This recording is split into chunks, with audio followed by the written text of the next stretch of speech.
"We're looking for younger, hungrier talent who can exceed higher targets," said Marcus Clay, sliding the termination papers across the glossy conference table. "The company's evolving and we need people who align with that vision." My name's Caleb Morgan, 46 years old. I had spent nearly a decade as a senior sales strategist at Brixton & Vail, a mid-sized logistics firm based in Denver, Colorado. In those 9 years, I built a client portfolio responsible for nearly 42% of the company's recurring revenue. No flashy tricks, just relentless travel, early mornings, and relationships grounded in trust and consistency. I didn't flinch. I simply nodded, thanked him for the opportunity, and walked out with my head high. Marcus had only joined the company 6 months ago as the new Chief Revenue Officer, brought in by the board to modernize the sales department.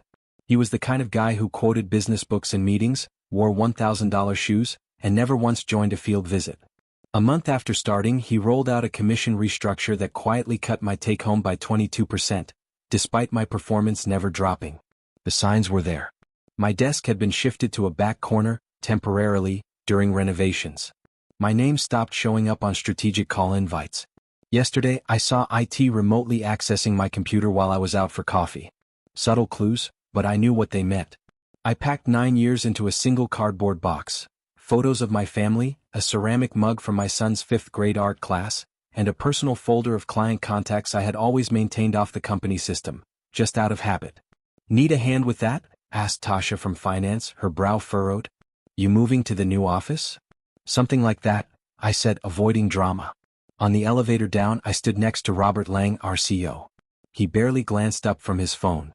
He had no idea what Marcus had just done, or the financial gap it would soon create. Driving home, I felt no rage. Only clarity. Like waking from a long, comfortable dream, realizing the house you lived in was never really yours. As I pulled into my driveway, my phone buzzed. Jordan Levins, my largest client. The renewal meeting was next week. He'd texted, "Dinner tomorrow?" Jordan had texted about making reservations for when he was in town next week. He had no clue what had just happened. Nobody did. I placed the phone on the kitchen counter and stared out the window. 9 years of loyalty, of partnerships built on my word and my reliability, all gone in a single meeting. Marcus hadn't just let go of an employee that morning. He had unknowingly severed the only bridge linking Brixton and Vail to nearly $12 million in active contracts. And the worst part? He did not even realize it. I joined Brixton and Vail back when it was still known as Northline Logistics, long before the rebrand and the sleek new office tower in downtown Denver. Robert Lang, our current CEO, personally recruited me from a rival firm. I had been crushing my targets there but kept getting overlooked for promotions. "I want someone who understands this region," he said. "Someone clients already trust." For the next 7 years, I validated that trust. I turned small-time regional accounts into national-level partnerships. I extended 1-year deals into 3- and 5-year contracts. I signed on Tarnell Industries after they dropped our main competitor. Landed the Kingston Group when no one believed we could. My wife, Lena, used to joke I was more married to my clients than to her. "Thursday dinner with the Parkers again?" she'd ask with a smirk. The kids got used to me missing recitals and soccer games. "Dad's working," became their default explanation. I kept telling them it would pay off. And it did, for a while. 3 promotions, 2 office expansions, and a global downturn later, Brixton and Vail had grown from a $5 million business into a $30 million powerhouse. My accounts contributed nearly 40% of that growth. Not that anyone seemed to notice, until Marcus came in. It started during a quarterly review. "Your client acquisition's stagnating," he said, tapping a chart. "I'm growing existing accounts," I replied. "Tarnell just tripled their spend." "We need hunters, not farmers," he snapped. A week later, my assistant Maya was reassigned. The month after that, travel requests needed 2 approvals. Expense reports came back with nitpicky questions. Small things. But I could feel it, the slow surgical push out the door. They had 0 industry experience. But Marcus called them disruptors. Last month, he brought in Natalie Rhodes, just 29, from some VC-backed marketing automation startup. No finance background. No client portfolio. But plenty of buzzwords. During her first week, Marcus assigned her to shadow me on a Zoom call with Jordan Miles, our largest client. No context. No proper handoff. Just, "Let her see how you handle things." Jordan noticed. After the call, he texted, "Who's the new face? You grooming a successor?" I replied with a laughing emoji. Just expanding the team. But as I drove home through the rainy Denver streets, something gnawed at me. That low gut-level certainty you get after years of reading boardroom eyes and client tones. Something was off. I should have trusted that instinct.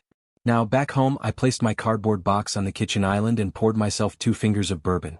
The house was still. Lena was out of town, staying with her sister in Boulder to help with the newborn. Maybe it was better that way. I needed the silence. I grabbed my personal phone and scrolled through my contact list. Over 200 names, clients, vendors, key industry players. People who took my calls on weekends. People who signed with Brixton and Vail because they trusted me, not some marketing brochure or redesigned logo. My work phone, now dead and sitting at the bottom of that box, only held official records. But the real connections? Dinner invites, weekend golf games, and side jokes with CEOs. Those lived on this device. The result of showing up. Following through. Being someone worth their trust. I took a sip. The bourbon burned, but so did the memory of 9 years poured into something that never truly belonged to me. No panic. No dread. Not about insurance or bills. Just clarity. I opened my laptop and scanned my contract. There it was, a non-compete clause, 12 months and only valid if I resigned. But I hadn't. I was terminated. Which meant, nothing stood in my way. My phone buzzed again. Jordan. Dinner confirmed for Thursday, his message read. Looking forward to talking renewal. I stared at the screen. Jordan Miles alone represented $1.7 million in annual revenue. Jordan Miles' company, Lockhart Manufacturing, brought in $1.7 million annually for Brixton and Vail. We'd worked together for 6 years. Before that, 3 years at my prior firm. Nearly a decade of trust. And Jordan was not alone. The Henderson Group, Westfield Properties, Carlton Industries. Collectively, they accounted for another $1.5 million. All of them had renewals coming up in the next 30 days. All of them worked exclusively with me. I set my glass down. Made a decision. No calls tonight. No angry emails. No warpath. I'd sleep. Wake clear. Then make exactly 3 phone calls. Not to vent. Not to beg. Just to inform. I opened the box and pulled out the framed snapshots buried between old notebooks and a travel charger. My daughter's graduation. My son's wedding. That Yellowstone trip we nearly canceled after a client crisis flared up. I'd missed so much. Tomorrow I would start making different choices. I emptied my bourbon, climbed the stairs and, for the first time in years, did not set an alarm. Number 5 a.m. flight. No sales targets. No investor decks to finish before sunrise. Just a quiet house and a deeper certainty. Marcus Langley had made a disastrous mistake. And I would not have to lift a finger to prove it. The next morning I made my 3 calls. Straightforward. Come. Jordan, just wanted to let you know, I'm no longer with Brixton and Vail as of yesterday. Wanted you to hear it from me directly. His reply came instantly. What happened? Who's taking over our account? Likely Marcus. Or maybe Natalie Rhodes. Long silence. The girl from that video call? She doesn't know our business. I nodded, though he could not see it. That's all I can say. The rest is your decision. Same tone, same truth with James Henderson and Peter Carlton. No pitch. No pressure. Just the reliability they'd come to count on. By noon, my phone buzzed nonstop. Word travels fast in this industry. At 2 p.m., I saw the name flash across my screen. Everett Stanton. I let it ring. Darren, this is Everett. We need to talk about your transition. Multiple clients have reached out. Please call me back as soon as possible. I didn't. Instead, I drove downtown to meet with Lawrence Finch, and Lawrence Finch greeted me with a firm handshake and a raised eyebrow. He was the attorney I helped 3 years ago, secured his son-in-law a loan for that Mediterranean bistro downtown. He owed me one. They can't stop you from working, he said, scanning the termination papers. But they'll try to rattle your clients. Be ready. By 4 p.m., Brixton and Vail's legal team emailed a stern reminder about confidentiality. By 5 o'clock, Marcus texted me directly. Let's talk about your exit. There might be room for consulting work. Too late. At 5:30, another buzz. Jordan Miles again. Just spoke to your CEO and the VP who let you go, he said. They pitched Alicia hard. Promised full continuity. Then threw in a 10% discount. I kept quiet. What did you say to them? I asked. That I'd think about it. But I already sent our termination notice. Cited change in relationship management. He paused, then added, James Henderson and Peter Carlton did the same. Still I said nothing. Darren, where are you landing? Wherever that is, we're following. That night, 3 more of my portfolio companies terminated their contracts with Brixton and Vale. By morning the number was 8. Over $3.2 million in contracts, gone overnight. Julia, my former assistant, texted around 10 a.m. Emergency board meeting. Total chaos. Marcus blaming you for client poaching. CEO's furious no one saw this coming. Then a call from an unfamiliar number. Darren McCabe? Yes. Michael Grantley here. Grantley and Company. Heard you're on the market. Your name's been mentioned by some influential voices. I'm listening. Senior VP.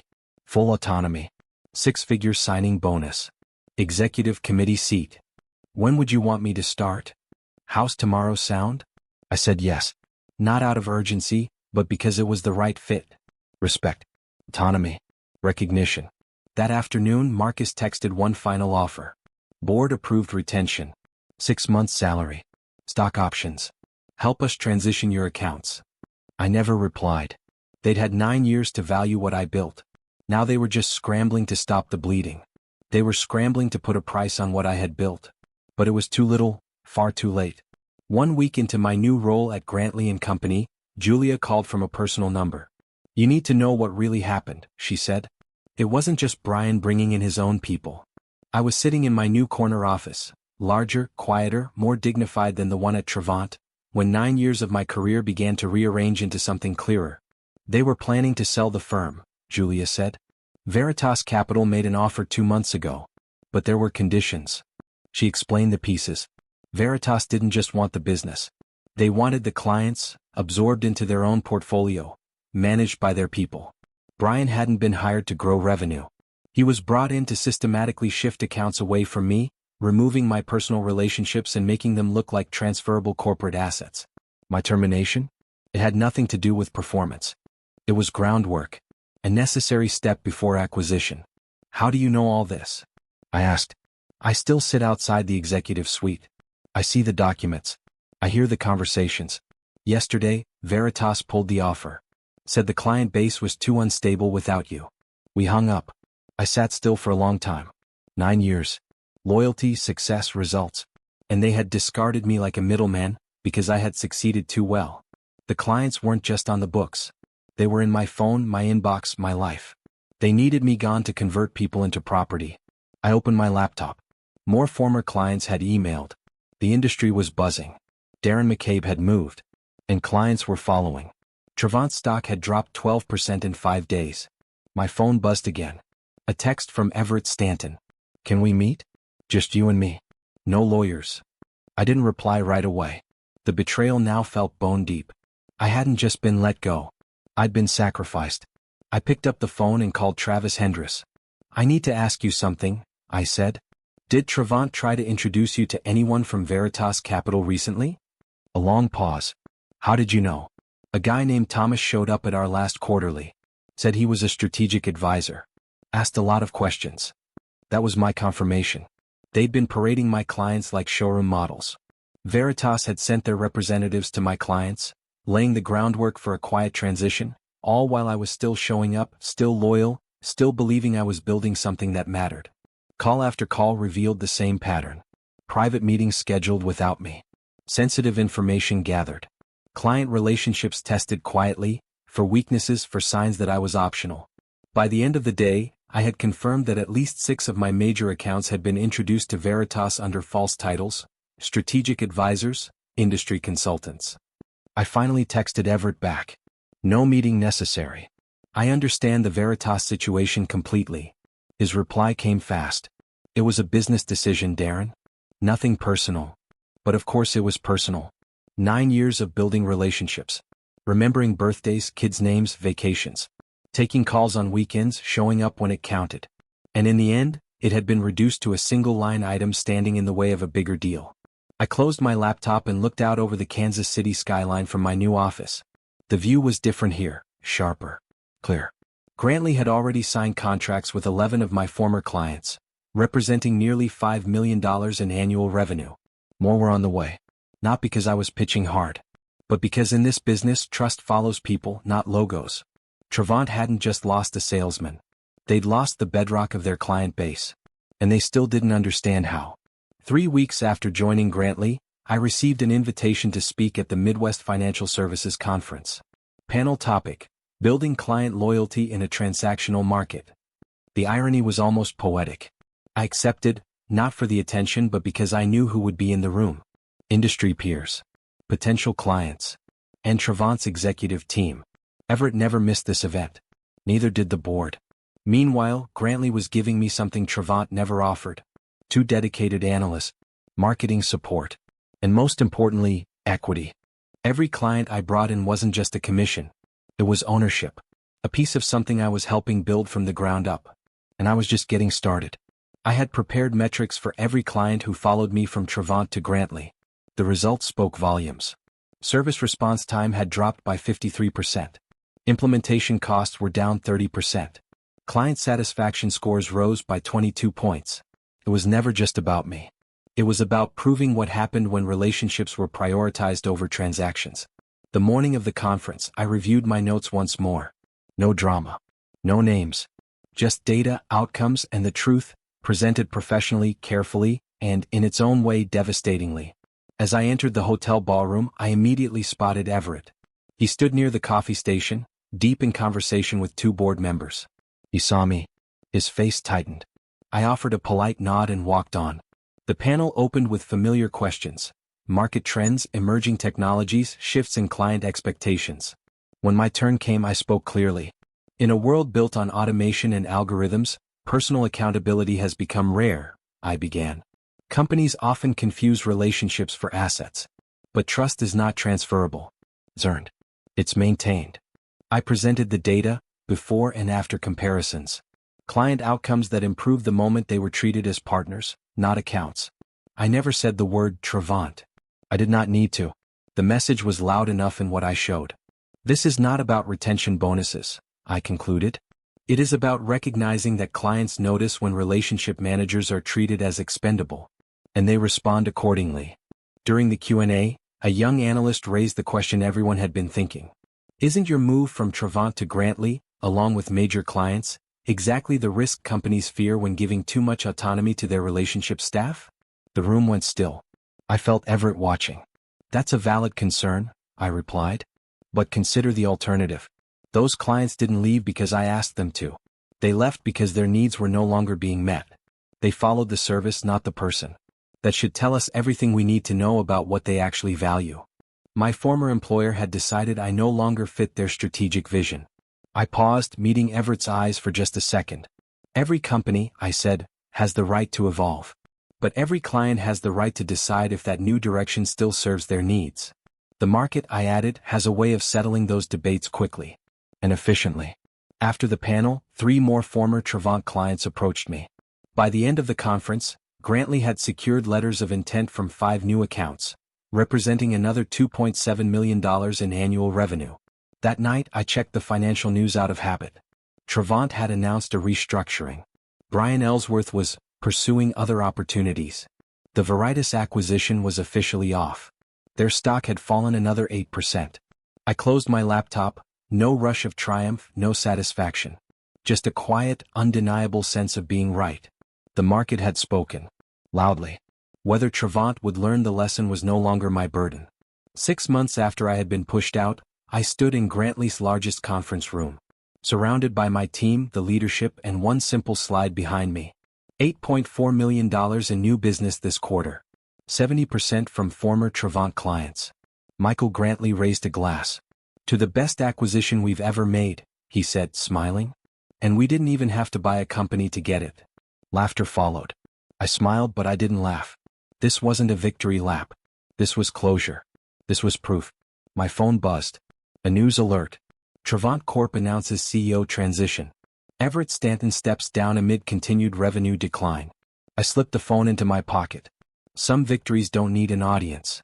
That afternoon, an email came in from Alicia Winters, the woman Brian had once tried to position as my replacement. I've been let go along with most of the sales team. Any chance Grantley is hiring? I forwarded it to HR with a note. Worth interviewing. Not her fault what happened. As I prepared to leave the office, my assistant handed me a couriered envelope. Inside was a handwritten note. From Everett. You were right. I put transaction above relationship. Cost the company everything. If you're ever... The note ended there. But it said enough. If you're ever willing to have coffee, I'd appreciate the chance to apologize in person. Everett's note read. I folded it carefully and tucked it into my jacket pocket. Maybe someday. Not today. That evening, while driving home, I passed Trevant's old building. The sign was being dismantled, the bold lettering pried off the facade like a name being erased from history. The local business journal had reported they were moving, downsizing to a smaller office out in the suburbs. I didn't slow down. Didn't take a photo. I just drove forward. Eyes on the road. Eyes on the life I was building, on my own terms. Exactly 1 year from the day Brian Ellsworth slid my termination papers across the table, I signed the final documents that made me a full partner at Grantley Company. The firm had grown by 34% since my arrival. My client portfolio now represented nearly $20 million in annual revenue. I closed the manila folder containing the partnership agreement and looked out across the Kansas City skyline. The buildings hadn't changed. The city hadn't changed. But everything else had. Rebecca walked in holding 2 coffees. Signed and official?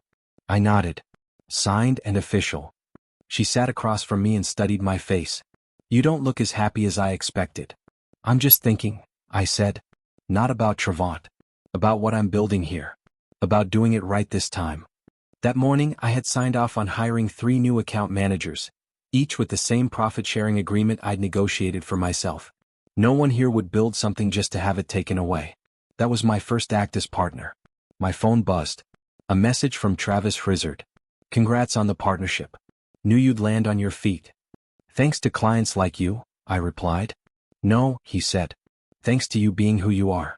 We just followed the value. After we ended the call, I picked up the framed quote Rebecca had given me last Christmas. Printed on parchment paper, simple and clear. The best revenge is massive success. I placed it face down on the credenza. That chapter was closed. I opened my calendar and booked lunch with Everett Stanton. Not to gloat. Not to revisit the past. But because sometimes, letting go is the final step forward. I shut down my computer, grabbed my keys and went to meet Rebecca. We had tickets to our son's band performance. Some losses are just the clearing before the win. Some fires burn away only what never belonged. Today I knew that for sure.